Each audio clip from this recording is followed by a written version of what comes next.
The internet is a weird and desperate place, and I should know. It's where I found the job posting that led me here, to the edge of nowhere. The ad was sparse, almost a joke. Night attendant needed. Remote location. Excellent pay. No experience necessary. It was the kind of ad you scroll past 100 times, assuming it's a scam or a prelude to getting your organs harvested. But the pay they listed, it wasn't just excellent. It was a lifeline. It was the exact amount I needed to keep my brother Sam in the best rehab facility in the state. So I applied. And to my shock, I got it. Now, here I am, my beat-up sedan crawling down a stretch of asphalt that seems to be losing a battle with the surrounding desert. For the last hour, I haven't seen another pair of headlights. The only company I have are the skeletal arms of saguaro cacti reaching for a sky choked with more stars than I've ever seen. It's beautiful in a way that makes you feel profoundly small and entirely alone. Then I see it, a flicker of light against the velvet black horizon. Coyote Fuel and Go. The neon sign is a diseased beacon in the oppressive darkness. The howling coyote on the sign is a faded pink, but the words fuel and go sputter and buzz, with the go occasionally dying completely, leaving just a stark, ominous command: fuel. The station itself is a small, flat-roofed building, looking like a forgotten relic from a cross-country road trip 60 years ago. It's less an oasis and more a tombstone marking the spot where the road finally gives up. I pull up to the empty pumps and kill the engine. The sudden silence is deafening. Before I can lose my nerve, I pull out my phone and dial Sam's number. He picks up on the second ring, his voice still a little rough but clearer than it's been in years. "Hey Leo, you okay?" "Yeah man, just checking in. How was today?" I ask, my eyes fixed on the flickering sign. "It was good. We did some group stuff. One day at a time, you know." He sounds optimistic, and a pang of something sharp, a mix of pride and guilt, stabs me in the chest. This is why I'm here. For this voice. For his second chance. That's great, Sam. Seriously. "Where are you?" Sounds quiet. "Just started that new job," I say, keeping my voice light. "Nightshift at a gas station. It's peaceful out here." A lie. It doesn't feel peaceful. It feels watchful.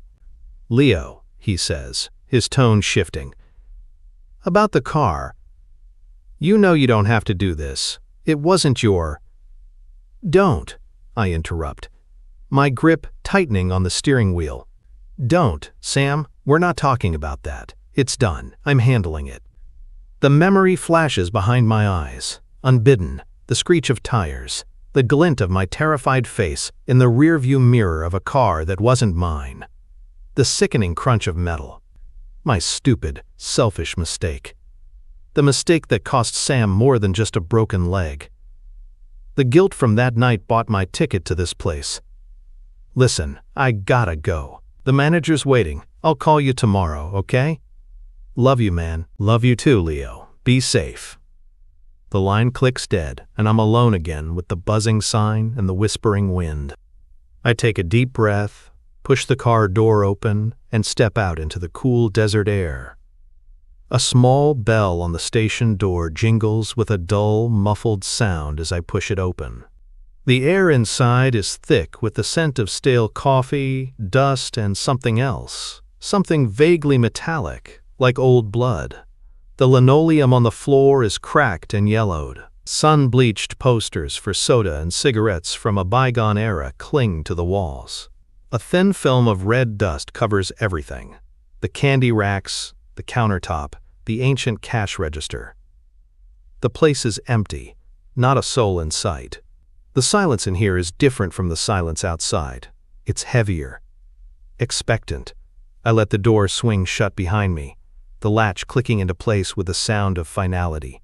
This was it. This was my penance. And the first payment was due tonight. The backroom door creaked open, and I swear I didn't hear a single footstep before a man emerged from the shadows. He was old, but in the way a desert tortoise is old. leathery, sun-beaten, and looking like he'd been carved from the same reddish rock as the mesas outside. His face was a road map of deep-set wrinkles, and his eyes, a pale, washed-out blue, held a seriousness that went bone-deep. He wiped his hands on a greasy rag, his gaze sweeping over me, sizing me up in a single, silent appraisal. "You're Leo," he said. It wasn't a question. His voice was gravelly, like stones grinding together. "Yeah, and you must be Silas," he grunted in confirmation, tossing the rag onto the counter. "Figured you would be. You got that look." "What look is that?" I asked, trying for a friendly tone that fell flat in the heavy silence. "The look of someone who needs the money bad enough not to ask too many questions." He didn't smile. "Let's get this over with." The tour was as brief as it was uninformative. He showed me the ancient register, a clunky machine that looked like it belonged in a museum. "It's cash only after midnight. Easier that way." He pointed a gnarled finger toward the coolers. "Stock these if they get low." Then he led me outside into the humming fluorescent glare of the station's canopy. "Pumps are straightforward. Just don't let anyone smoke." We walked back inside, and he gestured to a small, cramped security booth in the corner, little more than a closet with a window. "You can sit in here if you want. Or don't. Doesn't matter to me." He paused, his pale eyes fixing on me again. "We have a high turnover rate for this shift. Most don't make it past a few nights." "Long hours, I guess?" I said, an uneasy feeling starting to crawl up my spine. "Something like that," he replied, his expression unreadable. He leaned against the counter, crossing his arms. The friendly orientation was over. "Now the real job. There are rules, kid, not suggestions, not guidelines. Rules. You break them and I can't help you. You understand?" I nodded, my throat suddenly dry. "Rule number 1, he began, holding up a single calloused finger. "We get all kinds out here. Most are fine. But some have yellow eyes. Not jaundiced, not sick-looking. I mean bright, glowing yellow, like a cat's. If you see them, you be polite. But you do not, under any circumstances, sell them beef jerky, antifreeze, or lottery tickets. Tell them we're out. Tell them the machine is broken. I don't care what lie you use, but you do not complete that sale." I must have looked as bewildered as I felt, because he just stared at me, waiting. I managed another nod. This had to be a joke, some kind of weird hazing ritual for the new guy. "Rule number 2, he held up a second finger. "Sometimes the pumps act up. If you see any of them leaking a thick, black fluid, not oil, you'll know the difference. It looks like ink and it moves. You don't go near it. You come back inside, you lock this door, and you don't open it for anyone. Then you play the tape." He pointed to a dusty, dented boombox on a shelf behind the counter. An old cassette tape with a blank handwritten label was sticking out of it. "Play it loud. It'll stop." My attempt at a rational explanation was failing. A tape? Don't ask what's on it, just play it." His voice was flat, leaving no room for argument. "And the last one, rule number 3. This one's the most important." He gestured with his chin towards the far wall, where an old, yellowed payphone hung, its cord coiled like a dead snake. "That phone hasn't been connected in 20 years. It doesn't work. But sometimes it rings. When it does, you ignore it. You let it ring. Never, ever answer that phone." He pushed himself off the counter, grabbing a set of keys that jingled like wind chimes made of bone. "That's it. My number's by the register if there's a real emergency, but you're better off handling things yourself." He walked to the door, then paused with his hand on the knob. "One last thing," he said, looking back at me, his face half shrouded in shadow. "Things can get strange, especially between 2 and 4 a.m. Just keep your head down, follow the rules, and you'll see the sunrise." And with that, he was gone, leaving me alone in the dusty, silent gas station. The weight of his bizarre instructions settled over me. Yellow eyes, living black goo, a phantom phone. It was insane. This guy was a classic desert eccentric, feeding me a line of bull. But as I stood there, the only living soul for miles, with the flickering neon sign painting the windows in strokes of sickly light, a part of me wasn't so sure. For the money they were paying, I decided I could handle a little strange. For the first 2 hours, Silas's bizarre warnings felt like the ramblings of a lonely old man trying to spook the new guy. The silence of the desert was broken only by the hum of the coolers and the occasional rumble of a semi passing on the highway, its headlights briefly sweeping across my little glass box before plunging back into the void. A trucker stopped for a lukewarm coffee and a pack of cigarettes, his face worn with exhaustion. A little while later, a young couple, clearly lost, bought a bag of chips and a map, their laughter echoing strangely in the dusty space before they drove off. It was boring. It was normal. I was starting to think this would be the easiest money I ever made. Then, just as the clock on the wall ticked past 2 a.m., a hulking black truck, the kind with a snarling wolf painted on the cab, pulled in. It parked away from the lights, deep in the shadows near the edge of the property. A man got out. He was massive, built like a brick wall in a flannel shirt, and he moved with a heavy, deliberate gait. As he stepped under the canopy, the harsh, fluorescent lights cast his shadow long and sharp on the pavement behind him, and my blood went cold. The shadow wasn't right. It was his shape, yes. But sprouting from the head of the silhouette was a crown of antlers, stark and branching against the concrete. I blinked, rubbing my eyes, but the horned shadow remained, trailing him like a dark, twisted secret. He pushed the door open, the little bell giving its dead jingle, and a wave of scent hit me. The musky, animal smell of wet fur and damp earth after a rainstorm. It was overwhelming. He didn't browse. He walked straight to the counter and slapped down a few crumpled dollar bills. "Coffee, black." I poured it for him, my hands trembling slightly. I tried not to stare, but my eyes kept darting from his plain, weathered face to the impossible shadow that flickered just outside the door. He took the cup, his gaze lingering on me. "You're new," he said, his voice a low rumble. "First night," I managed to say. He took a slow sip of the coffee, his eyes dark and knowing. "You won't last long," he said, not with malice, but with a tired certainty, like he was stating a fact of nature.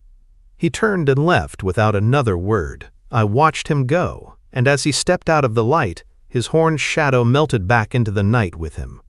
I was still trying to process what I'd seen when the bell jingled again. This time, there was no vehicle. A woman had just appeared.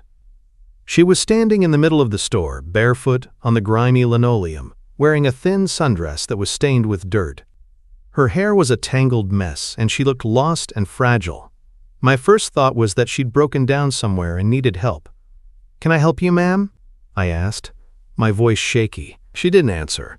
She drifted towards the snack aisle, her movements unnervingly fluid. She picked up a bag of beef jerky, the kind Silas had specifically mentioned, and brought it to the counter. She placed it down gently and looked up at me, and I saw them. Her eyes. They weren't just yellow. They were luminous, glowing with an internal, predatory light. It wasn't a reflection. It was a source. 2 golden, unblinking orbs in a human face. Rule number 1 screamed through my mind. "That'll be $3.50, I said, my heart hammering against my ribs. My hand hovered over the register, my mind racing. It's a trick of the light. She has an eye condition. Don't be an idiot. Mister.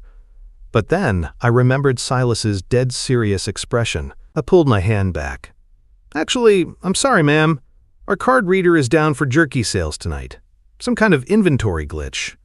The lie was clumsy, pathetic. Her expression didn't change, but the light in her eyes intensified. "I have cash." "The register won't ring it up," I stammered. "I can't sell it to you. Company policy." For a moment, she was perfectly still. Then, a slow smile spread across her face, and it was the most terrible thing I had ever seen. Her face seemed to stretch and contort, pulling her lips back to reveal not one, but 2 rows of teeth, far too many, and all of them needle-sharp. A low, guttural hiss escaped her throat, a sound that was part snake, part static. "The keeper grows weak," she hissed, her voice a chorus of whispers. "He cannot protect his little lamb forever." And then she was gone. Not run out, not walked away. One moment she was there, a nightmarish vision of teeth and golden eyes, and the next, there was only empty air shimmering where she had stood. Shaking violently, I stumbled back against the counter, my breath coming in ragged gasps. This was real. It was all real. My hands fumbled for something to hold onto, knocking over a cup of pens inside the cash drawer. As I scrambled to pick them up, my fingers brushed against a square of thick paper taped to the bottom of the drawer. I tore it free. It was a faded Polaroid photo. In it, a much younger Silas stood grinning, his arm around a figure that was tall and unnervingly thin.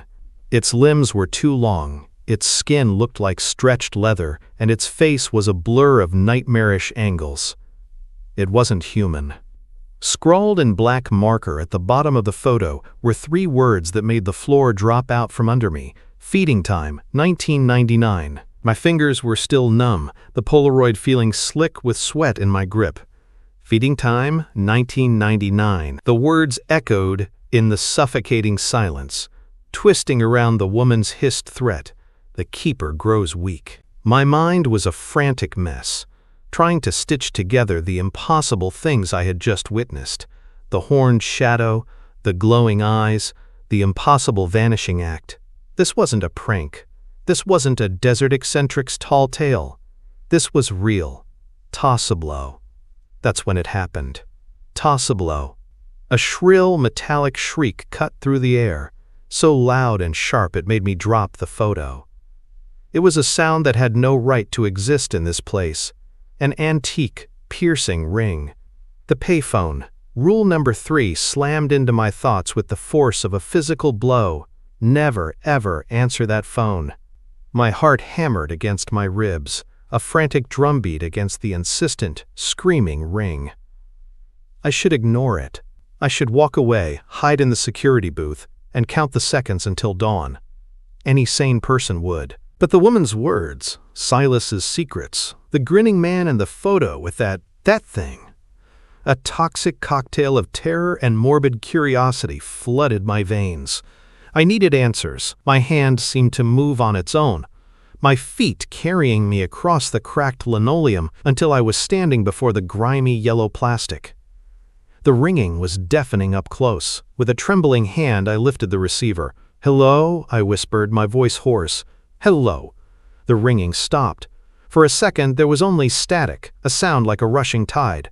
Then, a voice emerged from the hiss.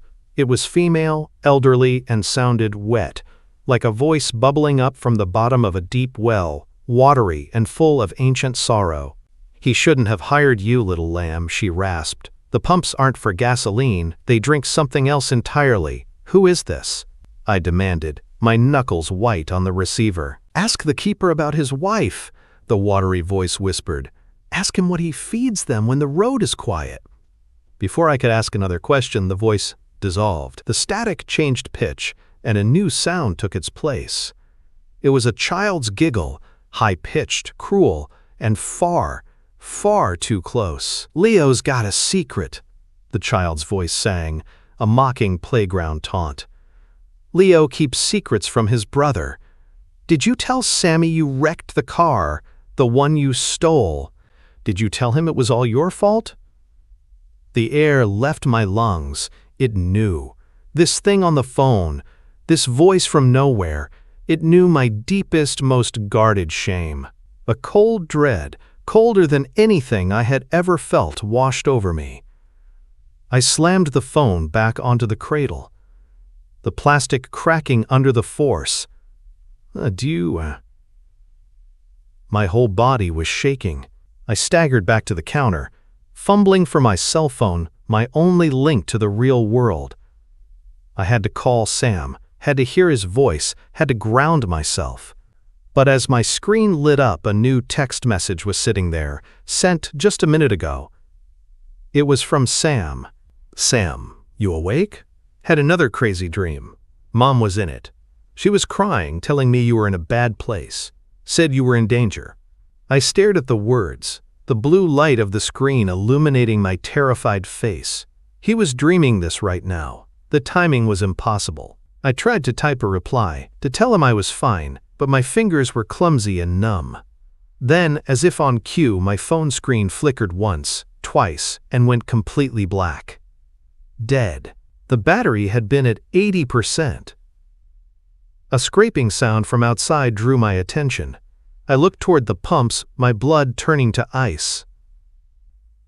From the base of pump number 3, a thick, black liquid was seeping out onto the concrete. It wasn't oil. It was pitch black, glistening under the lights like wet ink.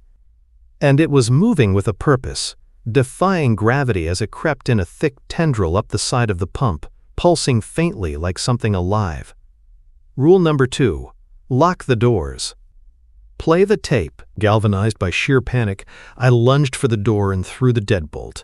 The lock clicked shut with a sound that felt hopelessly flimsy. I scrambled behind the counter, my hands tearing at the dusty boombox. I slammed the play button. Really Willy. There was a click, a whir, and then a sound filled the station. It wasn't music. It was a human voice, a man's, chanting in a language I didn't recognize, guttural, rhythmic, and ancient. It was a Navajo chant, raw and powerful, a sound that felt older than the desert itself. As the voice rose in a crescendo, I watched, breathless, as the black fluid outside recoiled as if burned. The tendrils slid back down the pump and retreated into the crack it had come from, vanishing completely. The chanting played on, my only guard in the suffocating, watchful silence. The sun rose with agonizing slowness, painting the eastern sky in bruised shades of purple and orange. The ancient chant from the boombox had long since clicked into silence, but the echoes of it seemed to have soaked into the very walls of the station, a fragile ward against the memory of the night. I spent the last few hours huddled in the security booth, jumping at every shadow, every whisper of the wind. I felt brittle, like a single touch could shatter me. Right on time, the familiar rumble of Silas's old truck pulled up to the station. He got out, moving with the same unhurried pace as yesterday, his weathered face giving nothing away. He unlocked the door and stepped inside, his pale eyes landing on me immediately. They narrowed slightly as he took in my disheveled state, my wide, bloodshot eyes. "Rough night?" he asked, his voice a low gravel. I wanted to scream at him. I wanted to throw the Polaroid in his face and demand he explain the horned shadow, the woman with too many teeth, the voice on the dead phone that knew my darkest secret. But the words caught in my throat. A deeper, more primal instinct took over. Survival. If he was part of this, showing my hand would be a death sentence. And if he wasn't, he'd just think I was crazy. "Just tired," I lied, my voice sounding thin and unconvincing even to my own ears. "Long shift. You are right, it gets a little strange out here." He grunted, walking behind the counter to count the cash drawer. "They all say that." I watched him, my fear warring with a desperate need for the truth. I couldn't let it go. My hand slid into my pocket, my fingers closing around the worn edges of the photograph. "I found something," I said, my voice barely a whisper. "In the cash drawer." I pulled out the Polaroid and slid it across the counter. He glanced down at it, his movements freezing for a fraction of a second. It was the first time I'd seen his composure crack. His eyes lingered on the tall, inhuman figure standing beside his younger self. But just as quickly as it appeared, the mask was back in place. He picked up the photo, a faint dismissive smile touching his lips. "Ah, this old thing," he said, his tone light, almost jovial. It was a jarring contrast to the man I'd met last night. That was from a Halloween party, must have been 20 years ago. My buddy Jebediah, he always went all out with his costumes. Made that thing himself out of leather and stilts. Scared the hell out of everyone. He was lying. His eyes, the slight tremor in his hand as he held the picture, the way his folksy explanation felt so rehearsed. It was all a lie. He was hiding something monstrous. He tucked the photo into his shirt pocket. "Tell you what, kid," he said, pulling a crisp $100 bill from his wallet and pushing it across the counter toward me. "For surviving your first night and putting up with my ghost stories, a little bonus." It wasn't a bonus, it was a bribe, it was blood money. It was a clear, unspoken message: shut up and take the cash. My own desperation was a bitter taste in my mouth. I needed that money for Sam. I needed this job. Swallowing my pride and my terror, I took the bill. As I drove away from Coyote Fuel and Go, the building shrinking in my rearview mirror, I couldn't shake the feeling that I was leaving a part of myself behind. The $100 bill felt heavy and unclean in my pocket. Once I was a few miles down the road, I pulled over and took out my phone, which had, inexplicably, come back to life with a full charge. My hands shaking, I typed a single word into the search bar: Skinwalker. The results flooded the screen, and I read them with a growing sense of dread that solidified into cold, hard certainty. Vengeful shamans who could transform into animals, creatures that could perfectly mimic human voices, beings known to haunt isolated, remote places, often near roads, and, mentioned in several folkloric accounts, a telltale sign of their presence: glowing, animalistic eyes. Yellow eyes. It all fit. Every bizarre, terrifying piece of the night clicked into place. This wasn't just a haunted gas station. It was a hunting ground. My phone rang, shattering the quiet of the car. It was Sam. "Leo? Man, I just had the worst nightmare," he said, his voice strained with genuine fear. "It was Mom again. She was at this old gas station in the desert. And she was crying, saying you were in trouble. She said he's feeding something that shouldn't be fed. What the hell does that even mean?" My blood ran cold. Feeding time, 1999. The words from the Polaroid. The pumps that weren't for gas. I was part of the menu. Every rational thought screamed at me to quit, to drive as far from this place as I could and never look back. But then I thought of Sam's voice, clear and sober. I thought of the rehab bills. I thought of the $100 bribe in my pocket. I was trapped. "It was just a nightmare, Sam," I said, the lie tasting like ash. "I'm fine. I'll see you in a week." I hung up, my resolve hardening into something grim and reckless. I would work my remaining shifts. I would take their money. But I wouldn't be their lamb. I was going to find out what was really happening at Coyote Fuel and Go, even if it killed me. A week is a long time to live with a monster under your bed, especially when you have to visit it every night. Each shift had been a tightrope walk over a pit of horrors, but I'd survived. I'd followed the rules, I'd collected my blood money, and tonight was the end. My 7th and final night. As I drove down that long, lonely stretch of highway, I wasn't scared. I was a wire pulled taut, vibrating with a grim, focused energy. After tonight, I would take the cash, get Sam, and we would disappear. But as I crested the final rise, my stomach plummeted. Something was wrong, terribly wrong. The familiar, flickering neon sign of Coyote Fuel and Go was dark. The entire station was a black hole punched into the starry canvas of the desert, devoid of its usual sickly, buzzing light. I pulled into the lot and killed the engine, the silence that greeted me absolute and profound. There was no hum from the coolers, no rattle from the ancient ice machine. The place wasn't just closed, it felt dead. My hand rested on the tire iron I'd stashed under my seat. Taking it with me felt like admitting defeat, but walking in empty-handed felt like suicide. I pushed the door open. The bell didn't jingle. It had been removed. The interior was pitch black, and the air was cold and stagnant. "Silas?" I called out, my voice sounding small and thin. No answer. I switched on my phone's flashlight, its beam cutting a nervous path through the gloom. It danced over the dusty shelves, the empty counter, the dark maw of the backroom door, which was slightly ajar. A faint, metallic, coppery smell, the one I'd noticed on my first night, only now much stronger, wafted from it. He had to be in there. Stepping into the back room felt like crossing a threshold into another world. It was a cluttered mess of spare parts, grimy tools, and stacked boxes. And in the center of it all, sitting on a wooden crate as if holding court, was Silas. He wasn't surprised to see me. He was waiting. "Took you long enough, kid," he said, his voice calm, devoid of its usual gravelly weariness. It was smooth, patient, predatory. "The charade is over. No more rules to follow." "What is this place?" I asked, my grip tightening on the cool metal of the tire iron behind my back. "This place is a necessity," he said, standing up. "A temple, a feeding trough. This land, it's a burial ground, an old one. And the ones buried here don't like to sleep. They get hungry."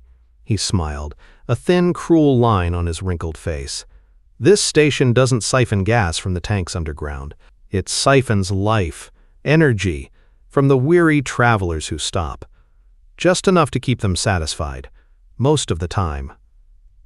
My mind reeled. The lost couple, the tired trucker. They were all unknowingly paying a toll far greater than a few dollars for coffee and chips. "But lately," Silas continued, taking a slow step toward me, "they've grown hungrier. A little sip here and there isn't enough anymore. They need a real meal. A full offering to renew the bargain." He stopped, his pale eyes boring into mine. "I have to choose the offerings. It's the keeper's duty. I'll admit I looked into your brother first. When I saw his name on your application, I checked. But he's weak, addled. There's not much light left in him to give. A disappointing meal." The mention of Sam sent a jolt of pure rage through me. "You stay away from him." Silas chuckled, a dry, rattling sound. "Oh, I will, because I found someone so much better." He pointed a gnarled finger at my chest. You're burning with it, kid. Guilt, responsibility, love for your brother. It makes your heart strong. It makes your spirit bright. You're a feast." In a flash, he closed the distance between us, moving with a speed that was utterly unnatural for a man his age. His hand shot out and clamped onto my wrist. His grip was like iron. He was impossibly strong. He started dragging me, not toward the front of the store, but toward a solid-looking metal door at the very back of the room. "You were never going to be an employee, Leo," he snarled, his face twisting into a mask of grim purpose. "You were the payment." He kicked the metal door open, but it didn't lead to a back alley or a dumpster. My breath hitched in my throat. It opened into an impossible night. Before me lay a vast desert clearing under a bruised, starless sky. The air was thin and ancient. And where the gas pumps should have been, 3 towering structures stood, pulsing with a faint, sickly light. They were made of yellowed, polished bone. He'd ripped open the world and was dragging me straight into hell. The instant we crossed the threshold, the air changed. It was thin and cold, carrying the scent of dry bone and ancient dust. The impossible desert clearing stretched out under a sky that churned with sickly, purple clouds. Silas's grip was a manacle on my wrist, dragging me toward the bone pumps that pulsed with a faint, internal light. Panic is a wild animal, and it was clawing its way up my throat, but beneath it, a cold, hard knot of fury was forming. He'd used Sam. He'd used me. He'd judged my brother weak. My free hand, still clutching the tire iron behind my back, was slick with sweat. It was now or never. As Silas gave a hard yank to pull me over a patch of uneven, rocky ground, I used his own momentum against him. I let my body go limp for a second, then twisted hard, swinging the tire iron in a wide, desperate arc. The heavy iron connected with the side of Silas's head with a sickening thwack. His grip on my wrist slackened instantly. He stumbled, a look of genuine shock on his face, before his eyes rolled back and he crumpled to the ground in a heap. He lay still. I didn't wait to see if he was breathing. I scrambled away from him, my heart hammering a frantic rhythm against my ribs. His truck keys had fallen from his pocket during the fall, and attached to the ring was a small, crudely shaped object, a little coyote, fashioned from dark red clay. Without thinking, I snatched the keys, pocketing the clay token, and bolted. I sprinted back through the shimmering doorway, bursting into the familiar, dusty back room of the gas station. The world snapped back to normal. The smell of oil and stale coffee, the comforting solidity of the concrete floor. I didn't stop. I ran through the main store, out the front door, and vaulted into the driver's seat of Silas's truck. The engine roared to life, and I slammed it into drive, peeling out of the lot and onto the empty highway, leaving the dark, silent station behind me. I drove for what felt like 10 minutes, my foot pressing the accelerator to the floor. The desert flew by in a blur of black and gray. I was free. I was alive. But as the adrenaline began to fade, a creeping unease replaced it. The landscape wasn't changing. The same distinctively shaped mesa I'd passed moments ago was looming on the horizon again. The road began to curve, and my headlights swept across a familiar sputtering neon sign. Coyote Fuel and Go. My blood ran cold. It was impossible. I'd been driving in a straight line away from it. It was like the desert itself was a trap, bending space and time to herd me back. The truck sputtered, coughed, and died, rolling to a silent stop right in front of the station, as if on a leash. Then, a sound cut through the sudden, terrifying silence. A shrill, metallic ring. The payphone. Gone. This time, there was no hesitation. I scrambled out of the truck and ran inside, straight to the ringing phone on the wall. I snatched the receiver off the hook. "Hello? He was going to feed you to them," whispered the same watery, sorrowful voice from my first night. But he was also choosing his replacement. His wife? I breathed, the words from the first call echoing in my mind. "I was the first keeper," she confirmed, her voice filled with a grief that spanned decades. "When my love for him wasn't enough to sustain him, he gave me to this place. To bind my spirit to it, to anchor the bargain. He did the same to others over the years. We are the voices in the static, we are the whispers on the line." A horrifying understanding dawned on me. The station wasn't just a feeding trough, it was a prison, powered by the souls Silas had sacrificed. "He's weak," I said, echoing the words of the yellow-eyed woman. That's what she meant. "He is," the voice agreed. "The bargain is failing, the land is hungry, and he can no longer control them. He needs a new keeper, someone with a strong spirit to be the new anchor. A new sacrifice to bind the curse for another generation." "How do I stop it?" I asked, my voice desperate. "How do I end this?" "You hold the key," the watery voice whispered, her words growing fainter. "The token from his keys. It is the heart of the binding, molded from the clay of this cursed land, and fired with his own life force. It tethers us all here. It tethers them. To free us, to free yourself, you must destroy it. You must give it back to the fire." The line went dead, leaving only a dial tone. "Give it back to the fire." I looked around the station, at the pumps standing like silent sentinels outside. An idea, wild and incredibly dangerous, began to form in my mind. I was a mechanic's son. I knew how combustible things worked. And Coyote Fuel and Go was sitting on a bomb. There was no more time for fear. The night had already taken too much from me, and I refused to let it take anything more. Silas's words echoed in my mind.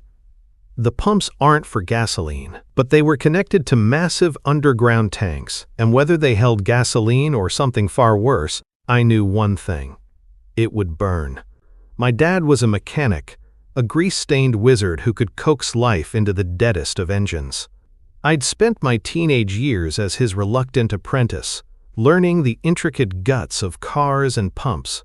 Now that knowledge was my only weapon.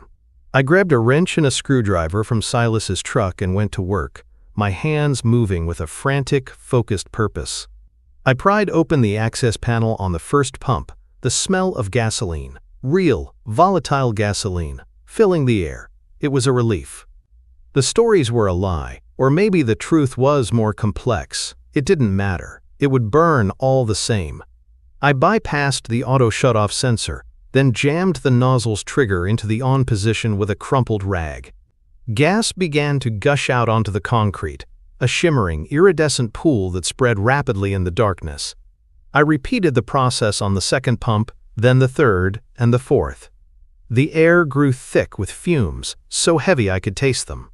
The gushing fuel was a rising tide, flowing in rivers across the lot, soaking into the dry, cracked earth, pooling around the base of the station itself. The entire place was now a tinderbox, waiting for a spark. I needed a delay. I couldn't just light a match and run. I raced back into the store, rummaging through the drawers behind the counter. My fingers closed around a roll of packing tape, a half-used pack of cigarettes, and a cheap plastic lighter. It wasn't elegant, but it would work.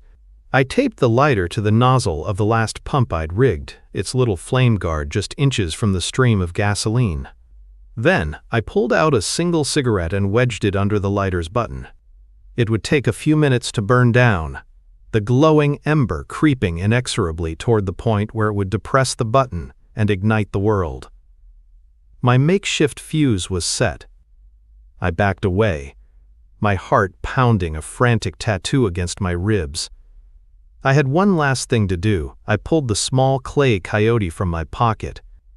It felt warm, almost alive in my hand. As if summoned by the scent of the gasoline, they began to appear at the edge of the station's light. Figures emerged from the deep desert shadows, tall and emaciated, with limbs too long and joints that bent at impossible angles. Some moved on 2 legs, others on 4. Their eyes glowed with a hateful yellow light. The Skinwalkers. They didn't howl or scream. They just watched, their silent judgment a crushing weight. They knew what I was about to do. The cigarette ember glowed like a single, angry red eye in the darkness. It was almost there. "This is for Sam!" I yelled into the night, my voice raw. "This is for all of them!" The ember touched the plastic button. A tiny flame flickered to life. "Aye! The world erupted! Aye!" A tidal wave of heat and light slammed into me, throwing me back. The gas station exploded in a brilliant, roaring inferno, a man-made sun that turned the desert night to day. The sound was a physical blow, a deafening roar that shook the very ground beneath my feet. Flames shot hundreds of feet into the air, consuming the building, the pumps, the sputtering sign, all of it. As the fire raged, the Skinwalkers at the edge of the destruction began to writhe. Their silent observation turned into shrieks of rage and agony, inhuman sounds that were ripped from their throats as the fire tore at the source of their power. This was it, the heart of the binding. With all my strength, I threw the clay coyote token into the heart of the inferno. The moment it touched the flames, the fire changed. The roaring orange turned a brilliant, searing blue-white. A shock wave of pure energy pulsed outward, and the howling of the Skinwalkers reached a fever pitch. One by one, their twisted forms dissolved, turning to black ash that was instantly consumed by the supernatural flames. The curse was breaking. The spirits, both the malevolent and the trapped, were being released. I scrambled into Silas's truck, the engine turning over on the first try. I didn't look back. I drove away from the pillar of blue-white fire, the ashes of coyote fuel and go, and the nightmare it represented. A week later, I pulled up to the front of the rehab center. The sun was bright, the sky a hopeful, cloudless blue. Sam walked out, his face clear, his eyes bright. He looked healthy. He looked free. He threw his bag in the back and climbed into the passenger seat, a genuine smile spreading across his face. "So," he said, buckling up, "where to now, Leo?" I looked at him, the guilt that had been my constant companion for so long finally starting to lift. I put the truck in drive and pulled away, leaving the desert and its ghosts in the rearview mirror. "California," I said. "Anywhere but here." We were broke. And we didn't have a plan, but we had each other. And for the first time in a long, long time, we were free.